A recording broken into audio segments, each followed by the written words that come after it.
سيدنا مولانا محمد وعلى آله وصحبه أجمعين.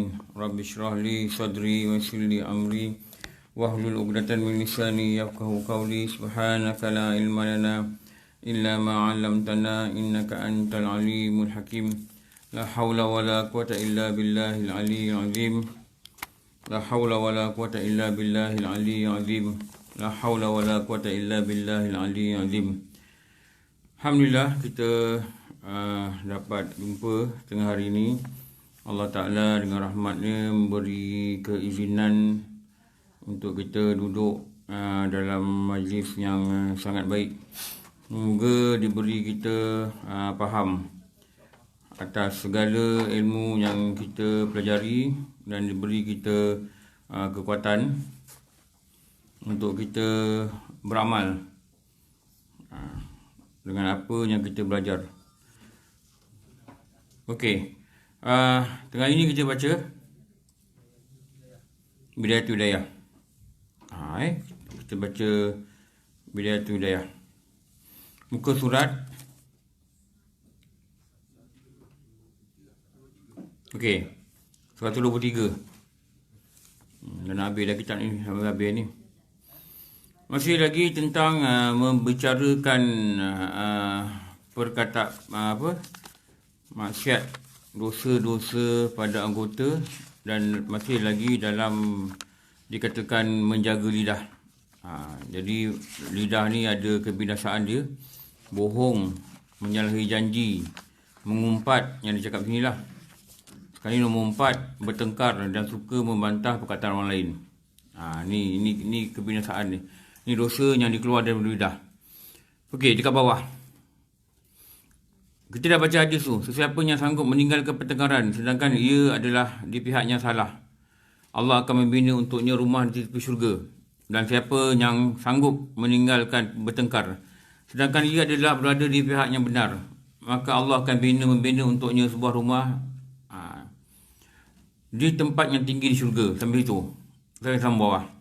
Dan janganlah engkau, betul kali itu dan janganlah engkau tertipu. Ulama ni nak beritahu ada satu makhluk kerja dia menipu je. Ada satu makhluk kerja dia pujuk kita, tipu kita. Siapa makhluk tu? Syaitan. Dia tipu. Apa-apa dia cakap semua tipu, jangan percaya. Apa-apa dia janji semua tipu. Apa-apa yang ditakutkan semua tipu. Apa-apa yang dibimbangkan semua tipu. Apa-apa yang dirisaukan kita semua tipu. Apa-apa dia katakan nanti macam ni, semua tipu. Semua tipu. Itu kerja dia. Jangan engkau tertipu dengan helah. Dia ada helah. Dia ada alasan. Helah tu alasan. Dia beri helah ni mana alasan. Dia beri alasan. Orang mengelak kan, orang kata banyak helah dia ni. Macam-macam alasan dia beri. Syaitan ni dia pakar memberi alasan. Kita kadang-kadang hati kita tergerak. Aku nak belajar agama macam mana ni, banyak benda aku tak faham. Nanti syaitan dia bagi helah. Dia bagi alasan. Alah tak apa lah, kau kan sibuk sekarang. Dia bagi helah. Kerja dia bagi helah. Apa saja kebaikan, dia bagi kita helah. Kita kata tak boleh lah. Aku dah umur berapa ni, rukun semayang pun tak erti. Tak apa, kau kerja, kau cari rezeki yang halal. Nampak? Dia bagi perkataan halal. Halal. Tuhan tahu kau cari rezeki halal. Dia sebut nama Allah. Allah tahu kau cari rezeki halal. Nanti kau pencen, kau belajar lah. Kalau sempat pencen lah. Nanti dah pencen, sakit pula. Belum pencen dah sakit. Bukan kata pencen, 50 lebih dah sakit. Kejap masuk wad, kejap keluar wad. Kejap masuk wad, kejap keluar wad. Tuai kata pencen nak belajar. Dia pencen sakit. Cubalah juga nak belajar, dah pencen. Syaitan kata tak apa. Engkau sakit. Sakit pula. Sakit ni pun apa dosa, tak apa, kau tak belajar. Akhirnya rukun semayang pun tak erti, semayang pun salah, wuduk pun tak pandai, tayamum pun tak tahu, tauhid pun tak erti, Mati begitu je. Dia berjaya memberi helah. Nanti anak kau kecil lagi. Nanti anak kau besar baru kau pergilah belajar agama ni. Nanti anak besar, dia kata. Anak besar jaga cucu pula. Nanti cucu besar. Cucu besar, mak dia meninggal lah. Bapak dia mati lah. Cucu dah besar. Bila belajar agama, syaitan dia berjaya memberi helah. Ni kerja dia tau. Ni kerja dia Hati-hati tau. Dia dah banyak tipu orang. Kadang-kadang adalah hati rasa nak pakai kopiah lah dekat luar. Lepas Zuhur ni semayang pakai kopiah. Taklah buka, dia balik kerja kan tak buka. Buka lah. Nanti orang panggil kau ustaz. Kan gitu kan? Nanti orang panggil kau haji. Kau jangan tipu orang, kau perlu ni haji. Dia beri helah, pakai kopiah ni haji, haji ni kopiah. Dia kata gitu. Berapa ramai haji tak kopiah, berapa ramai, betul tak? Tak semestinya. Itu ikut kita. Kita nak kekalkan pakaian dalam solat, di luar solat, itu sunat. Bukan kita ladun mutaklim. Dalam tu ada cakap. Tapi dia beri helah. Kita nak labur kau tudung. Kau ni macam ustazah. Nanti orang tanya kau hukum agama, kau tak jawab. Dia kata. Kau pakai kopiah. Nanti orang tolak kau jadi imam, orang kau tahu. Dia kata gitu. Ini biasa betul tak? Ini bisikan-bisikan ni dah biasa kat kita. Siapa yang bagi helah ni? Supaya kita ditahan, kita jangan buat baik. Kau tak tegur dia lah. Macam bagus ni kau ni. Kau pun lebih kurang dia. Dia kata gitu. Kita nak tegur kawan pun tak boleh. Biarlah kawan tu lalai, tak boleh tegur. Kenapa? Ada satu makhluk memberi helah, jangan buat. Dia beri alasan yang konkret. Dia beri alasan yang konkret. Allah. Jaga-jaga Dia ada gedung alasannya banyak untuk dilontarkan pada orang. Orang ni macam ni. Orang ni macam ni. Dia ada benda-benda persiapan dia lah. Dia ada persiapan. Orang nak ramai, bagi dia alasan gini. Gini-gini. Orang berniaga, bagi dia alasan gini. Ada kawan kata, dia nak projek ni. Projek tu 10 juta. Ni ada orang cerita lah. Dia kata dia kena bayar duit lobi RM800,000. Tu bukan duit lobi. Lobi ni perkataan yang kita cipta. Faham?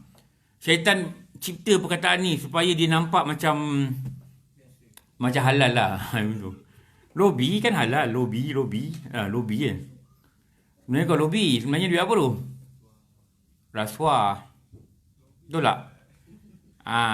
Syaitan dia pandai lah. Dia cakap berniaga ni duit lobi. Saya kata ni bukan duit lobi, ni duit rasuah. Dia kena bayar ramai orang untuk dapat projek ni. Ni duit rasuah. Sebab dengan duit tu meluluskan dia dapat projek. Yang itu dia kata kalau aku tak dapat projek, ni budak-budak yang kerja ni siapa nak bayar gaji? Siapa nak pergi dia kerja? Nampak syaitan dah bagi jalan. Kalau aku tak ada projek ni, budak-budak tak ada kerja. Dia kena cari kerja lain lah. Habis siapa nak tanggung ni? Mulalah keluar BMF lah, apa benda lah. Tengok bijak syaitan ni, dia tipunya. Dia tipu tau. Maknanya matlamat dia nak menanggung orang Islam bekerja ni. Matlamat dia ni tak boleh halalkan cara dia. Cara dia apa? Dia ambil projek ni dengan jalan rasuah. Tak boleh lah begitu. Rasuah tu tak rasuah. Dia kata apa tu? Helah. Dia jaga tau. Helah ni yang ramai orang kena ni. Helah ni yang ramai orang kena. Dia kata jangan engkau tertipu. Helah ni tipu. Tipu dengan helah satu makhluk nama dia syaitan. Yang sangat pakar memberi alasan. Ramai orang kena ni. Ramai orang jadi penghujah-penghujah dia. Nantilah kau kerja. Apa kau sibuk nak belajar dulu, nanti kau kerja. Kerja dulu, buat satu. Jangan rupuh. Dia kata agama Islam pun tak suka rupuh-rupuh. Dia bagi perkataan Islam.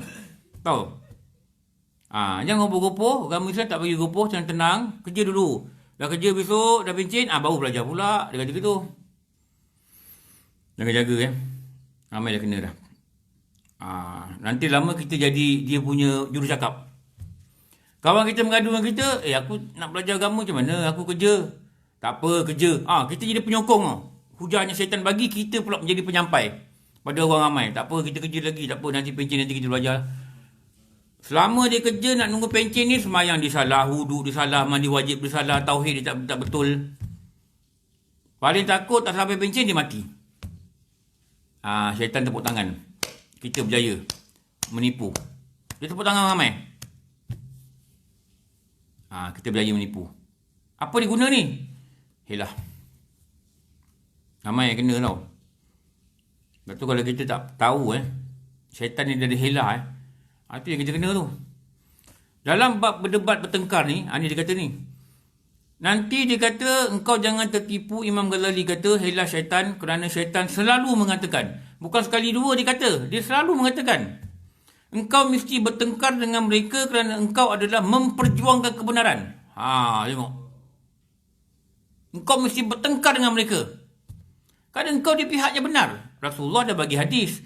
Siapa yang melepaskan pertengkaran, walaupun dia di pihaknya benar, dia melepaskan pertengkaran, Allah akan bina dia rumah di syurga. Rasulullah dah beritahu ni.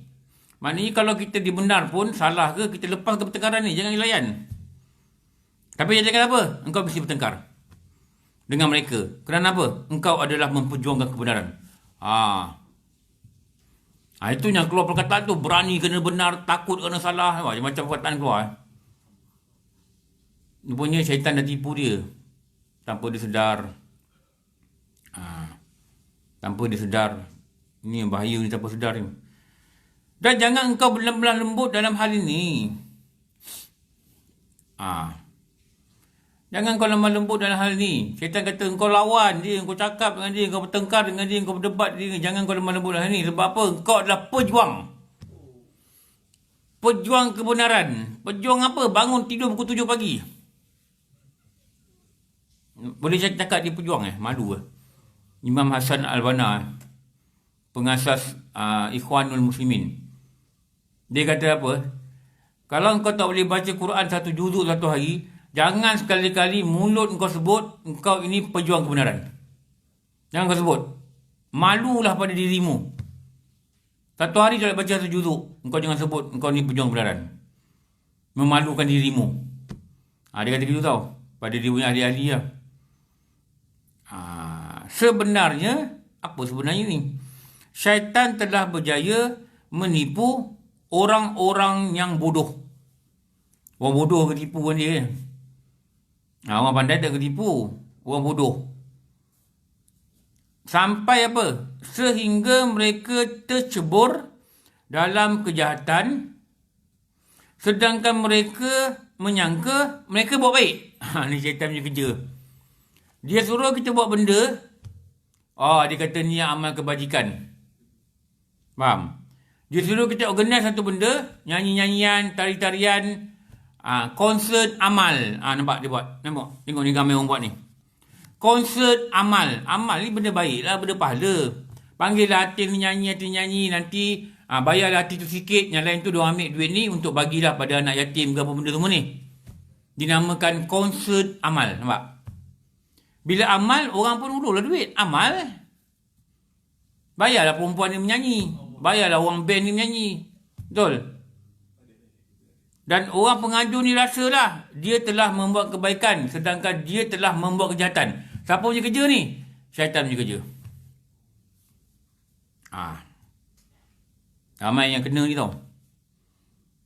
Lepas tu kita nak belajar kitab ni, kita kena tahu jangan ketipu dengan syaitan ni. Allah, dia sangkakan kat kita ni buat baik. Kita semayang zuhur kat rumah sampai terlewat-terlewat pukul 4. Tak apa, kau jaga anak. Padahal pukul 3 tu lapang tu tak nak semayang zuhur. Orang azan tadi lapang tak semayang zuhur. Lewat semayang zuhur. Semayang asal sampai pukul 7. Kat pukul 7 pun semayang. Tak apa, kau jaga anak. Kau ada tanggungjawab. Tuhan suruh. Nampak? Digunakan perkataan Allah. Tuhan dia nak tipu manusia ni. Supaya dia disangka, alah dia buat kebaikan. Ni bahaya ni. Itulah dia kata ni concern amal. Macam-macam dia guna perkataan tau. Jualan amal. Macam-macam dia guna perkataan. Dekat sini lah ni. Tu kalau kita tak hati-hati kita jadi orang bodoh lah. Kenapa kita ketipu dengan dia tau. Kita ketipu dengan dia. Syaitan dengan tipu helahnya, Imam Ghazali kata, selalu berusaha. Dia usaha sungguh-sungguh. Usaha ni maknanya sungguh-sungguh lah dia buat. Bukan sekali dua. Selalu dia buat. Apa dia buat? Menampilkan kejahatan dalam bentuk kebaikan. Dia nampak pertengkaran tadi dalam bentuk kebaikan. Kenapa? Engkau ni memperjuangkan kebenaran. Engkau lawan lagi. Engkau gaduh lagi dengan dia. Engkau cakap lagi dengan dia. Kerana saya bertumbuk. Tak apa, engkau memperjuangkan kebenaran. Dia nampakkan bertumbuk ni satu benda baik. Saya cakap dulu ni pengalaman saya lah ni. Ni cerita tahun awal 90-an. Mungkin dia ada cerita kat sini lah. Dulu, rumah yang saya duduk tu, surau dia nak masuk tu ada parit. Parit ni, kami dulu, saya dulu mendahari kat surau tu. Tutup dengan papan.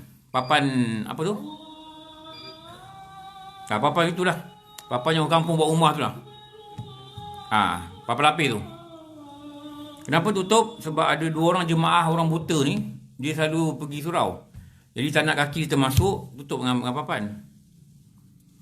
Ini surau. Sebelah ni ada quarters quarters JKR. JKR. Tapi saya tengok ramai orang Melayu dengan orang India yang duduk lah. Quarters JKR. Rumah bawah. Macam rumah papan tapi quarters JKR. Saya nak cerita apa ni? Satu hari, waktu maghrib, hujan turun. Sebelah ni ada rumah India. Waktu tu, India ni, keluarga dia datang. Waktu maghrib hujan turun tu. Hujan belum turun. Dia buka pintu, nak sambut keluarga dia masuk. Anjing dia lari. Masuk surau. Surau ni ada pintu besar, pintu kecil selalu buka. Dia orang masuk, tak tutup. Kita dah notice lah, tutup pintu nanti anjing masuk. Ada juga yang masuk tak tutup. Jadi anjing masuk. Saya masuk tu tengah ambil uduk. Bila saya lepas ambil uduk, saya nampak anjing tu daripada luar masuk, badan dia basah. Hujan mula lebat. Dia pergi tengah surau, dia buat macam tu. Anjing basah, kan dia buat macam tu. Dia goyang-goyang badan dia. Badan basah ni. Saya tengok anjing. Betul-betul ada saf ke-8 ke 9 lah. Masa tu 2 saf tengah semayang. Dekat belakang tu dia buat macam tu. Lepas tu saya nampak owner anjing ni, ada satu orang yang bukan Islam lah ni. Dia masuk dalam. Dia tahulah anjing ni sensitif kan bagi orang Islam. Mungkin dia nak ambil anjing ni. Dia masuk dalam. Lepas tu ada satu jemaah masuk dalam. Dia nampak anjing ni masuk. Dia nampak owner ni masuk. Dia ambil papan ni. Dia pelepuknya owner anjing punya perempuan ni. Dekat tangga surau. Tahu? Lepas tu dia takbir. Allahu Akbar. Tengok. Ringkas cerita dia. Lepas samak, malam tu pukul 11, saya beberapa orang surau pergi settle dengan keluarga dia. Kenapa? Depan rumah dia dah penuh berkumpul. Tukang-tukang silat. Tahu? Datang daripada abang dia bawa satu tim. Bawa kayu, bawa apa. Oh Allah. Dia nak pergi cari orang yang pukul perempuan ni. Perempuan ni umur dia 50 lebih. Jadi kami dapat tahu, pergi serah diri tau. Dekat rumah dia, minta maaf bagi pihak surau. Tengok. Tapi baiklah dia punya keluarga ni ada yang jenis slow kan, yang boleh bincangan. Dia kata tak apalah, tapi ada satu adik-beradik ni bertegas juga. Nak minta ganti rugi, nak pukul orang ni, kita pergi settle down. Jadi kita jumpa ni pakcik ni, kenapa pakcik pukul dia? Jihad fisabilillah. Tengok. Nampak? Padahal dia pukul orang tu disebut Allah Akbar. Betul ke ni? Saya betul ke? Orang kencing dalam masjid, Rasulullah tak suruh marah, tak suruh pukul. Rasulullah suruh biarkan, nasihat dia, curahkan air. Betul? Betul tak? Nampak tak ini satu tipu daya daripada syaitan?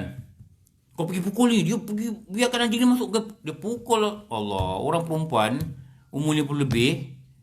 Pakai baju kurung kedah. Pakai kain batik. Pelepuk kat belakang dengan kayu tu. Dengan perut. Terlentang tau. Ini saya nak beri contoh ni lah. Saya nak beri contoh apa? Itu bukan jihad. Betul. Itu dia beri portray. Kalau English kata portray lah. Dia memberi image yang buruk pada agama Islam. Betul tak? Patutnya kita halau je anjing tu. Kita nasihatkan ini. Jaga-jaga. Dia cakap. Dia memang tahu. Dia selama ni dia tak lepas. Tapi waktu tu hujan. Bila dia buka pintu. Anjing ni semua kebetulan lari dia kata. Dia pun tak sengaja dia kata. Dia pun tak sengaja sebenarnya. Bukan dia sengaja. Bukan salah dia. Betul. Jadi dia pun minta maaf. Surau pun minta maaf. Jadi settle. Kita pun ada lah keluarkan duit surau bagi dia pergi klinik. Bagi dia settlekan lah dia punya urusan perubatan. Apa yang saya cakap ini nak boleh tipu daya tau. Dia boleh tipu orang surau. Nampak? Dia boleh tipu orang surau. Dia boleh tipu siapa-siapa saja boleh tipu Kadang-kadang surau ni dengan surau ni ada tak setuju. Dia pergi cari ceramah yang boleh bantai surau ni. Dia pergi talakan mikrofon ni kat surau ni dengan kuat. Yang jenis mangsa orang keliling. Dengar apa benda ni? Menjerit ke apa ustaz ni? Dia rasa itu pada dia perjuangan. Ni yang ambil buat AJK surau bergaduh. Entak-entak meja. Pada dia apa? Perjuangan. Bertengkar lagi. Lama bermusuh. Bersalam pun tak nak lepas sembahyang. Sekarang tak boleh salam lah. Dia kata apa? Perjuangan. Engkau perlu berlawan dengan dia. Sebab engkau penegak kebenaran. Siapa punya kerja ni? Syaitan. Kau jangan tak tahu. Bila kita tak tahu ni jadi macam ni.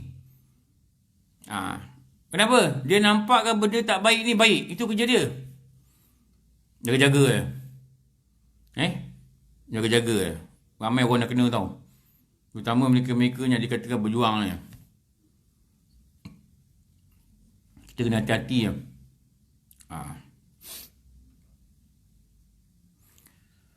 Lalu ia mengolok-olok orang yang ia perdaya itu. Mengolok-olok ni memperbodoh-bodohkan tu kerja dia. Satu dia kata apa? Dia suruh kita buat benda tak baik tu. Dalam tuan tu dia kata ini sebenarnya baik. Ini sebenarnya baik. Dia bodoh-bodohkan. Membela kebenaran adalah satu perkara yang baik. Imam Ghazali kata. Iaitu di hadapan orang yang memang mahu menerimanya. Orang nak terima. Kalau tak nak terima, jangan layan. Kalau kita kata A, dia kata B. Kita kata B, dia kata C. Dah cukup. Stop. Tak payah. Sebab apa? Dia memang tak nak terima. Sebab apa? Takut nanti jadi bertengkar. Takut nanti jadi bertengkar. Tu jangan layan Tak nak pula lah. Tu dia pasal. Dia tak nak. Betul tak? Dan mestilah dengan cara nasihat dari hati ke hati. Bukan dengan cara bertengkar-tengkar. Jangan bertengkar. Tak kira lah dengan keluarga ke dengan siapa ke. Dia nak nasihat, kita bagi. Kalau bertengkar, tak payah. Tu kaedahnya disebut di Ghazali gini. Nasihat itu mempunyai caranya sendiri, dia kata, dan berhajat kepada kelembutan. Berhajat pada kelembutan. Sebab tu dikatakan nasihat itu mesti jatuh daripada hati ke hati. Dulu saya pernah dengar guru cakap kan. Ada satu kisah lah, dia kata. Dalam kitab-kitab tua ni, dia kata. Ada seorang perempuan, dia bawa anak kecil. Bukan baby, anak kecil lah. Budak kecil. Dia kata, wahai Rasulullah, anak aku ni gigi dia rosak. Sebab dia banyak makan manisan. Macam budak-budak makan gula banyak-banyak lah. Gigi dia mula rosak. Maka perempuan ni kata, ya Rasulullah, engkau nasihatkan anak ni. Rasulullah kata, wahai ibu, engkau bawa dia balik. Nanti 2 minggu, engkau datang balik. Faham? 2 minggu, engkau datang balik. Ibu ni bawa balik. 2 minggu datang balik. Maka Rasulullah cakap dengan anak ni, wahai anak, engkau kurangkanlah makan manisan. Itu je dia cakap. Habis ibu dia cakap apa? Kalau kau nak cakap ni wahai Rasulullah, kenapa tak cakap dengan aku 2 minggu lalu? Betul tak? Kenapa tunggu 2 minggu baru cakap? Kenapa tak cakap dulu? Orang dulu dia datang jumpa Nabi bukan naik MRT. Entah naik unta, naik keldai ke apa, tahu tak? Jauh perjalanan. Kenapa kau tak cakap lagi 2 minggu dulu? Kau tak cakap. Kenapa sekarang kau cakap? Kenapa tunggu 2 minggu untuk kau cakap satu perkataan aja? Wahai anak, engkau kurangkan makan manisan kerana merosakkan gigimu. Rasulullah kata apa?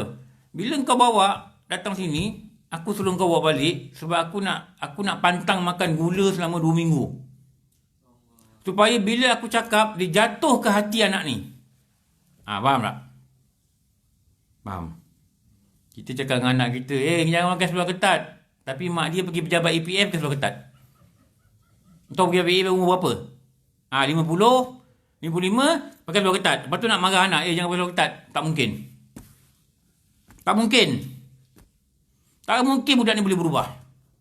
Jangan asal rukuk. Bapak dia kat pejabat macam semua kapal kalau asap ke gunung. Tak mungkin. Jangan cakap dengan anak jangan asal rukuk. Tak mungkin.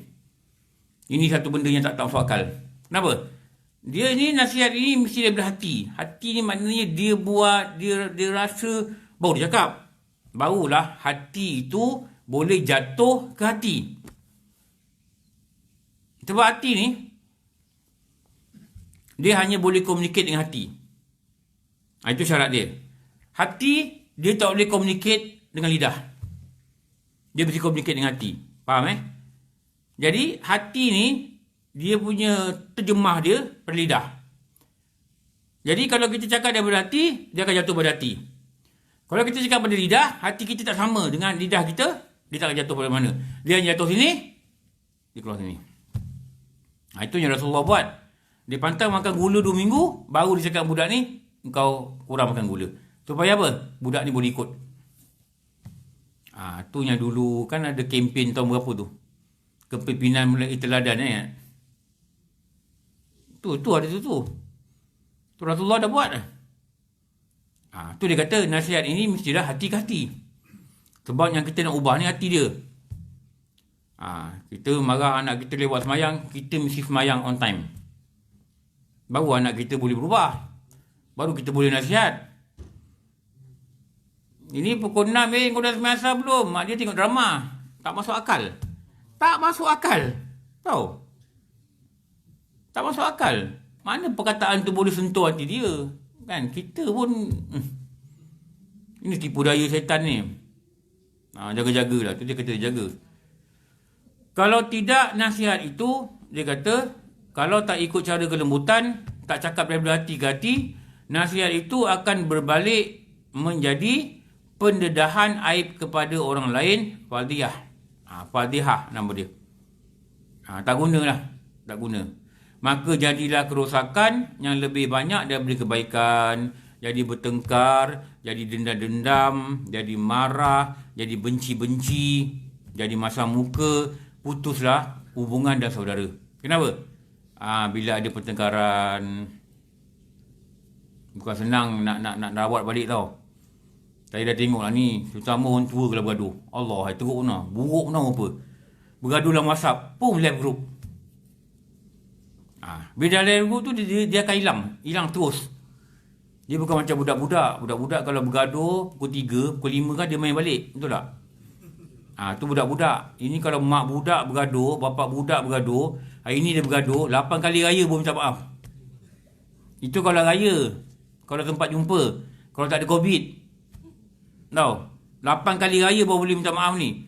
Sama juga adik-beradik bergaduh. Benda kecil je. Tu adalah kawan-kawan cakap kan. Dia kata dia adik-beradik dia 7 orang. Sama juga ni kayak bertengkar-tengkar ni. Dia ada bertengkar pasal harta bapak dia lah. Jadi 7 ni sudah pecah tim A, tim B. Tim A 3 orang, tim B 4 orang. Jadi dia kata, aku dan adik-beradik aku ni, tim A, tim B ni dah 7 tahun tak jumpa. Padahal duduk dekat sekitar Kuala Lumpur. Seorang kat Puchong, seorang kat Bangi, gitulah. Anak-anak semua kat Kuala Lumpur. Mak bapak dia kat kampung. Bapak dia dah meninggal. Jadi dia kata bila balik raya, dia orang akan pakat. Tim A balik raya pertama. Raya kedua. Tim B jangan balik. Dia orang kata. Tim B balik raya ketiga, raya keempat. Tahun depan, tim A, tim B balik raya pertama kedua, tim B balik 3 ke 4 pula. Dia tak nak bertemu. Sebab dia dah bergaduh 7 tahun. Dia kata dia nak buat sesuatu, dia kata. Sebab dia dah cuba buat sesuatu tak dapat. Dia tanya saya nak buat macam mana lah. Dia kata dia kena buat sesuatu. Kenapa? Tiap tahun mak dia ni akan duduk dalam bilik menangis mengenangkan perkara ni. Hari raya mak dia menangis 7 tahun. Sebab apa? Tim A, tim B tak bercakap. Dia kata ada sekali dulu raya kedua tim A balik. Patutnya tim B ni balik raya ketiga. Yang empat beradik ni. Tapi 2 beradik ni tak tahu macam mana raya kedua petang sampai. Jadi mak dia nampak gembira lah, harap bertegur lah. Yang tim A ni kalau kabut, pack barang cabut. Tak tengok muka tim B. Kalau kita kena macam ni Allah, tu saya kata dah tua-tua jangan bergaduh. Tahu? Jangan bertengkar tau. Yang hancur hati siapa? Ni saya cakap dengan dia ni. Hati siapa yang hancur ni? Hati mak tau. Mak ni umur berapa? Saya kata 79. Bagilah dia tenang sikit ujung usia dia. Betul lah Bagi dia tenang sikit. Dia nak pergi mengaji. Dia nak baca marhaban. Dia nak belajar. Dia nak dengan kawan dia. Dia nak pergi Kaimulat ke. Dia nak pergi apa-apa dewan ke. Belajar agama. Nak ikut kelas kemas ke apa ke. Tak kisahlah. Bagi dia tenang sikit hati dia. Betul. Kalau dia nampak. Saya tak tahulah orang lain. Kalau kita nampak anak-anak kita tak bertegur. Kita pun tak seronok. Betul tak? Saya tak tahulah orang lain. Pada saya tak seronok itu.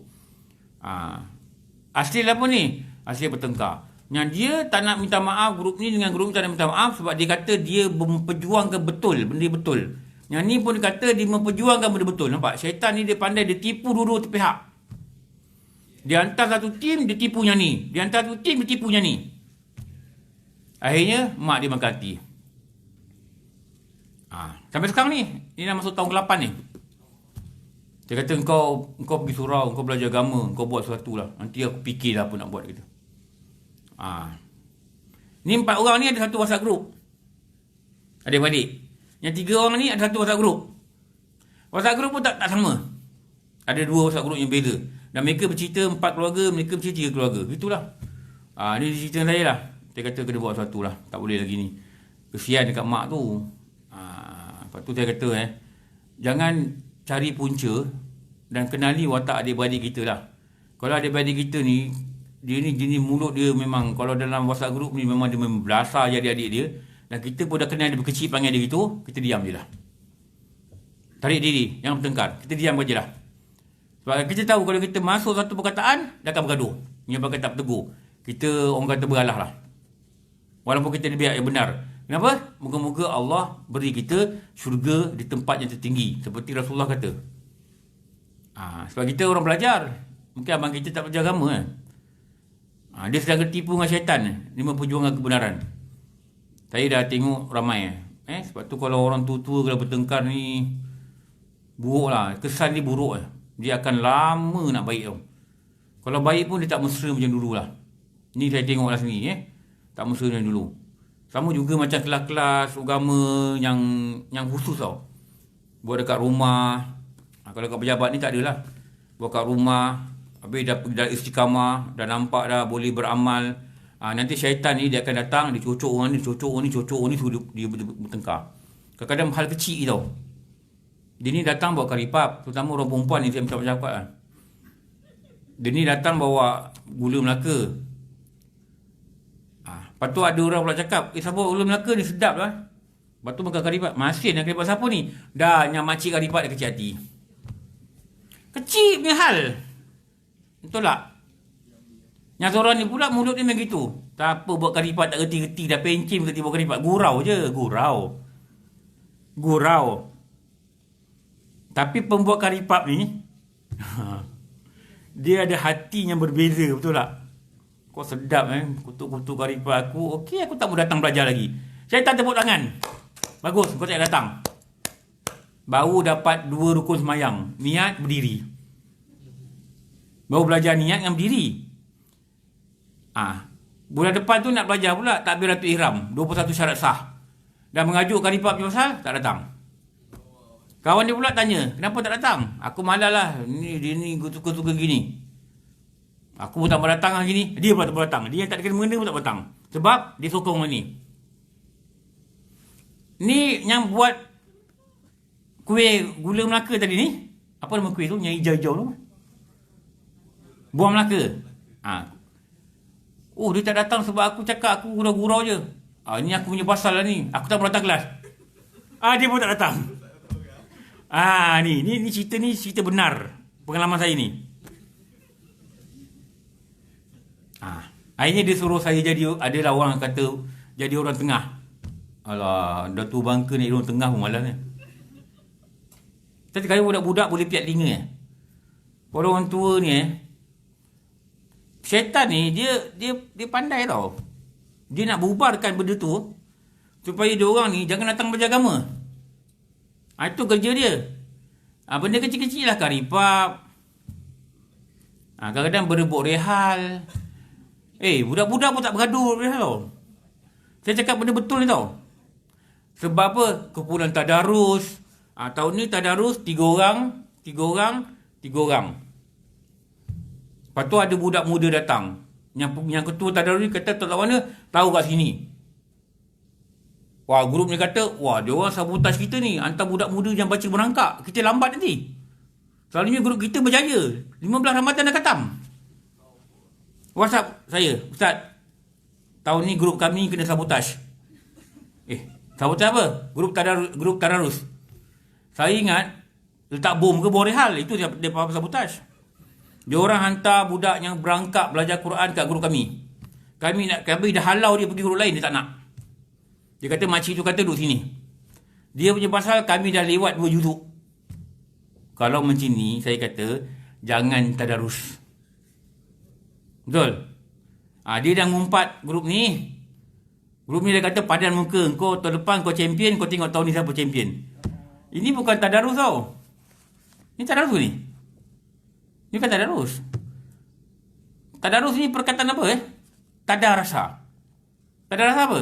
Belajar, mengkaji, membaca, memaham Quran. Itu tadarasa.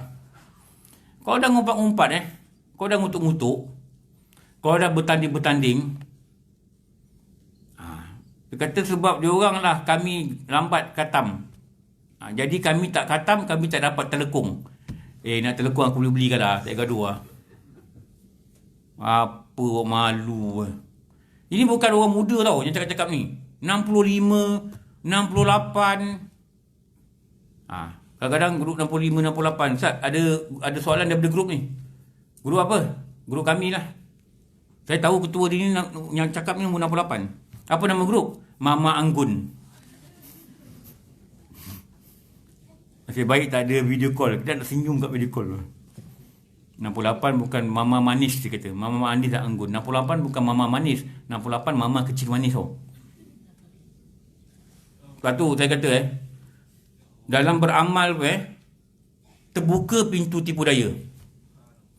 Apa ni? Syaitan. Dalam beramal, dia takkan senang hati biarkan kita beramal dengan betul. Kalau boleh dia nak pastikan amalan kita jangan dicatat pada buku kanan. Dimasukkan riak. Kita keluar belajar ni, masuk lift, jumpa kawan. Nanti dia suruh kita cakap hati kita. Tak boleh harap ni pangkat tinggi datang surau tak nak.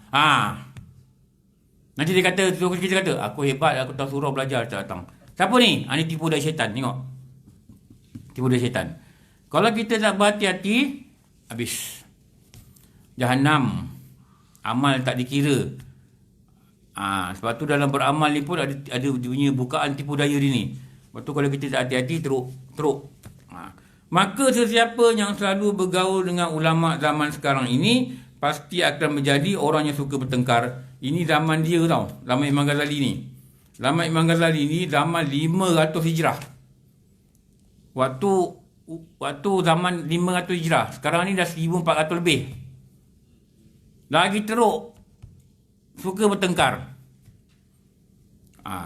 Kadang-kadang orang api-api kan pula. Dia dah jadi macam artis tu. Artis ni kata A kata B. Nanti reporter tanya B. Awak tahu tak A kata awak gini? B pula jawab. Dia hentam pula A. Nanti reporter ni dia dengar pula ada C pula bagi komen. Dia beri kat C. Awak sokong siapa? Saya sokong B. Ada pula orang sokong A. Jadi D dengan C pula bergaduh. Itu yang meletup apa tu? Memang meletup kalau bergaduh, betul tak? Ini sangat malang lah. Nampak Dia suka interview benda-benda yang kita pernah tengok. Oh, seronok. Padahal muka kau cakap dia nampak warna dan hitam kau. Oh, kita pula jadi penyorak. Tahu? Kita jadi kumpulan sorak kat belakang. Allah, kita belajar tak agama ni? Kita boleh jadi macam tu kan? Ini yang bahaya. Ini yang bahaya. Sebab tu dia kata ni, kau hati-hati dalam kau buat benda baik, kau buat jahat, syaitan akan menampakkan benda ni baik dan dia tipu kau sampai mati. Allah, kalau tak jaga-jaga teruk ke tipu. Tu dalam kitab dulu ada cakap yang guru kami ada baca dulu. Dia kata bila orang muda ni dia mula nak buat baik mungkin umur 20 lebih, 30 lebih ni kira muda lah. Mula nak belajar agama, nanti syaitan akan datang dekat dia. Syaitan kata apa? Tunggulah, engkau kan muda lagi. Dia kata gitu. Apa lagi perkataan dia dalam kitab kata? Bilakah engkau ingin menikmati dunia yang indah ni? Dia kata itu Kau orang muda ni nak pergi belajar agama. Orang muda ni nak taubat. Tunggulah, waktu tua kan ada. Dia kata. Nanti orang muda ni dia berlawan. Dan kita kata. Dia kata, aku tak pasti aku mati muda ke atau tua. Dia kata. Syaitan ni dia tak kalah. Dia kata lagi. Beginilah. Dia bagi cadangan ni. First proposal. Ikut saja jalan tengah. Dia kata gitu. Nak sembah Allah, sembahlah. Nak buat amal akhirat, buatlah. Dunia jangan dilupakan juga. Apa yang dapat, ambil saja. Apa nak kira halal, haram, nanti susah kita. Ni syaitan cakap ni. Budak ni fikir. Betul juga. Ambil jalan tengah. Kau dah semayang, kau semayang. Syaitan kata. Kau dah zikir, kau zikir. Tapi dunia ambil saja. Rasuah belasah saja. Tahu? Kurang-kurangnya kau semayang. Orang lain ambil rasuah tak semayang tau. Nampak ni? Dia tak kata jangan ambil pemberi rasuah dan penerima rasuah itu adalah ahli neraka. Rasulullah kata. Dia tak cakap. Tak apa, sekurang-kurangnya kau semayang. Bukankah Allah itu maha pengampun, maha penyayang? Bila engkau bertobat, dia akan ampunkan kau. Dia cakap gitu tau. Jadi dia ni pun semayanglah semayang. Belasah dia rasuah belasah. Pergi buat dosa. Pergi enjoy, pergi joli ke pergi. Dengan harapan apa? Janji aku semayang. Nampak? Nampak dia fikir gitu tau. Tak apa, nanti tua aku tobat. Ada orang lah cakap dengan saya. Dia kata sekarang dia tak semayang. Nanti dia dah tua nanti, dia dapat EPF, dia nak bagi 50,000 pada tahfiz, settle. Amboi senangnya cerita. Boleh ke? 10 tahun tak semayang, pergi bagi tahfiz 50,000, kira settle. Boleh ke? Boleh ke begitu? Tak puasa, kena gagal puasa. Faham? Tak semayang, kena gagal semayang. Mana boleh ganti dengan duit? Bukan ada pilihan. Ini tipu, siapa cakap ni dengan dia ni? Ni syaitan ni, tipu daya ni. Tipu daya syaitan yang sangat menakutkan. Tu jaga-jaga. Dia akan beri kita alasan. Kau jangan belajar agama dulu nanti. Kau kerja, kau sibuk kan. Nanti projek ni dah siap. Kau dah lapang, kau pergi. Projek lain pula datang. Dia kena tipu. Sampailah penghabisan usia dia. Dia mati. Okey. 10 minit terakhir ni. Siapa rajin catat-catat? Dalam kitab Nasaihul Ibad. Kalau tak ambil pun catat. Seorang ulama, nama dia Yahya bin Mu'az. Dia berkata,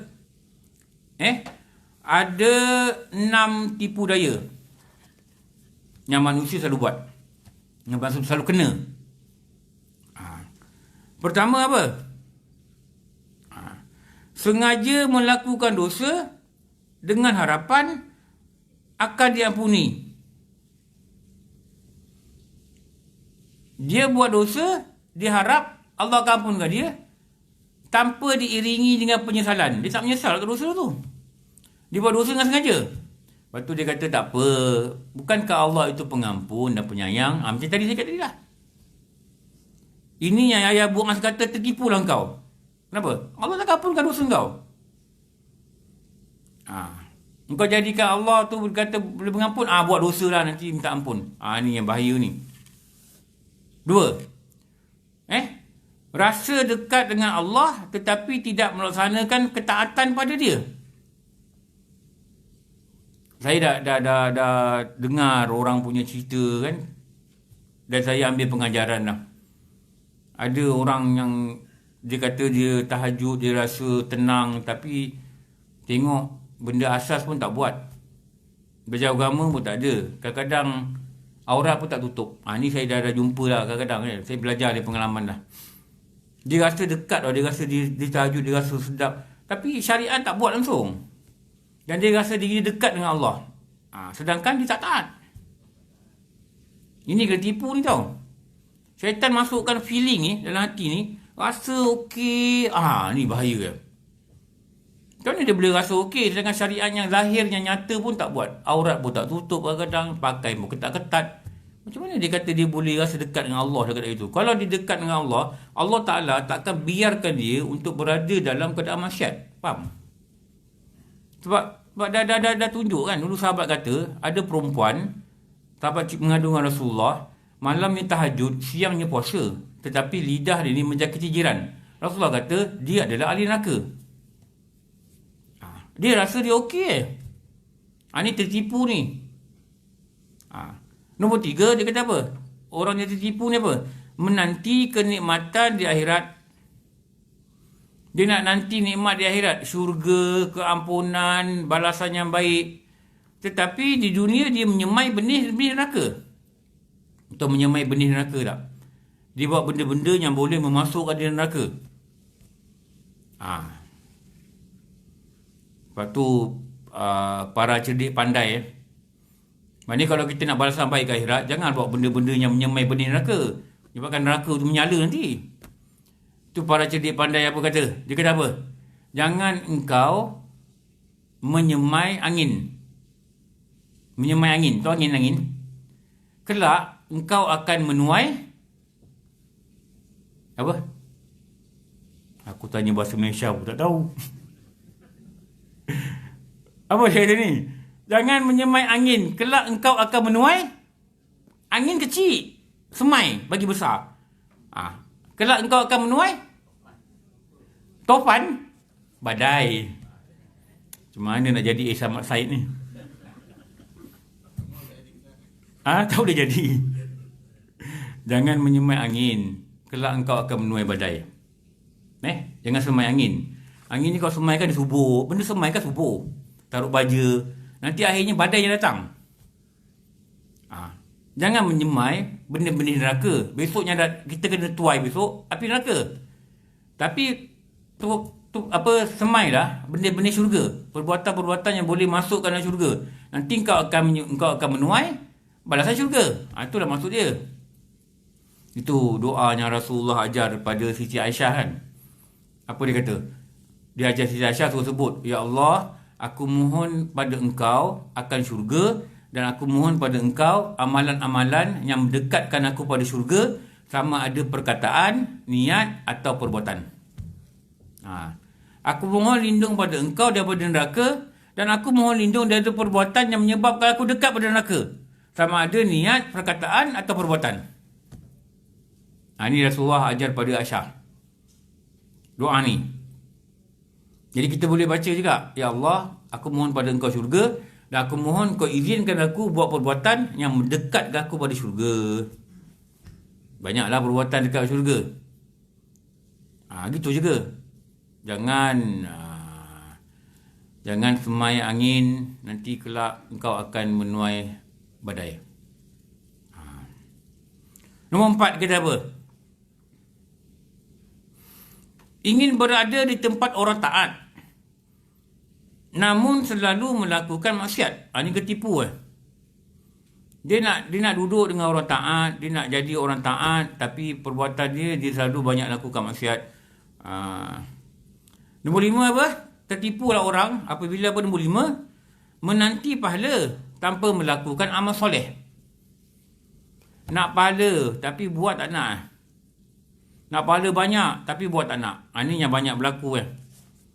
Nak buat benda sikit, pahala nak banyak. Betul tak?